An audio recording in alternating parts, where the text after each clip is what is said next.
This is part 6 of the fairy tale series, and today we're going to read Snow White and the Seven Dwarfs. One cold winter's day, a queen sat sewing by an open window. Suddenly, she pricked her finger, and a drop of red blood fell on the snow below. The queen looked down and sighed. One day, she whispered, I would like to have a daughter with skin as white as the snow, lips as red as this blood, and hair as black as this window frame. Before long, the queen's wish came true. Her baby daughter looked just as she had imagined, so she called her Snow White. But very shortly afterward, the queen died, leaving the baby to be brought up by her husband, the king. The king was heartbroken by his wife's death, but he soon became lonely. Within a year, he had married again. The new queen was extremely beautiful, but her heart was as cold as ice. Now the queen had a magic mirror that she looked into every day, and every day she asked the mirror a question. Mirror, mirror on the wall, who is the fairest one of all? The mirror would at once reply, O queen, now I can truly say you are the fairest one this day. Hearing this, the queen would be satisfied. Meanwhile, little Snow White was growing up. Every day she grew more and more beautiful. So it was that the day came when the mirror gave a reply that made the queen mad with fury. O queen, your time has passed away. Snow White is the fairest one this day. Turning to look at her stepdaughter, the queen saw the truth of the mirror's words. She hurried through the castle and called for a huntsman. Take Snow White into the forest, she told him, and bring me back her heart to show that she is dead. Reluctantly, the huntsman did as the wicked woman had said, but when the moment came to kill the girl, he could not bring himself to do it. Just leave me here, begged Snow White, sobbing. I promise that I will never come home. So the huntsman took back an animal's heart and left Snow White in the dark forest all alone. Snow White wandered through the trees for hours. Then, just when she thought she could go no farther, she saw a quaint little cottage. No one came to answer her knock, so she tiptoed inside. What a curious little house it was. On the table were 7 little plates and 7 little glasses. In the middle was a basket of bread and fruit. Poor Snow White was so hungry that she took a little food. Then she climbed up the winding stairs to the bedroom.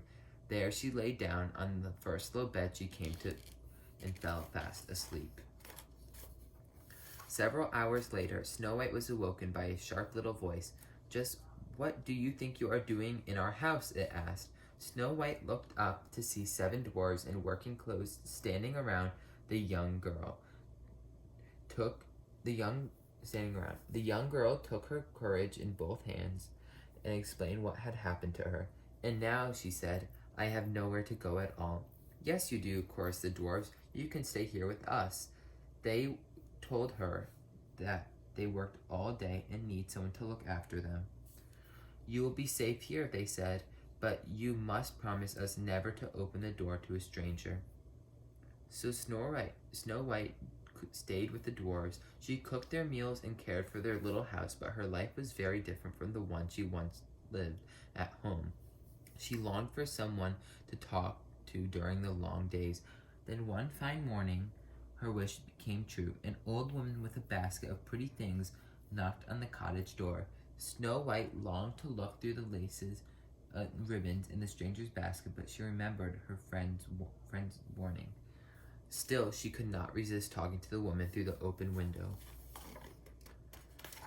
Snow White did not realize that her visitor was none other than the wicked queen in disguise. For months, the queen had been so happy that she did not consult her mirror at all.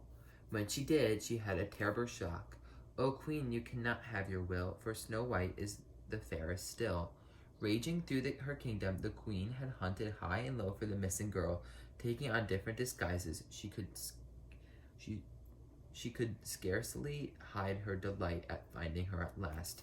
You are wise not to open the door to strangers, my dear, she smiled, but to show that there are no hard feelings, please take this shiny red apple as a gift from a new friend. It seemed so impolite to refuse, so Snow White stretched out her hand and took the apple. It looked delicious. Waving goodbye to her visitor, she took one tiny bite. When the dwarfs returned from their work, they found Snow White lying lifeless on the floor, the apple still clutched in her hand. "This is the work of the queen, I'm sure," cried one dwarf, sobbing. "She has robbed us of the sweetest girl in the world." Sadly, the dwarfs took their friend and placed her in a crystal coffin, taking turns to watch over her night and day. She seemed to grow more lovely as she lay there, silent, cold, and still. One morning, a young prince rode by and saw the coffin and the beautiful girl inside. He fell in love with her at once and vowed, although she could never be his bride, that he would not be parted from her. "Let me take her back to my palace," he begged, "where she can lie in state as befits a princess." The dwarves discussed the matter and agreed that she deserved no less. Carefully they helped the prince to lift the coffin, but as soon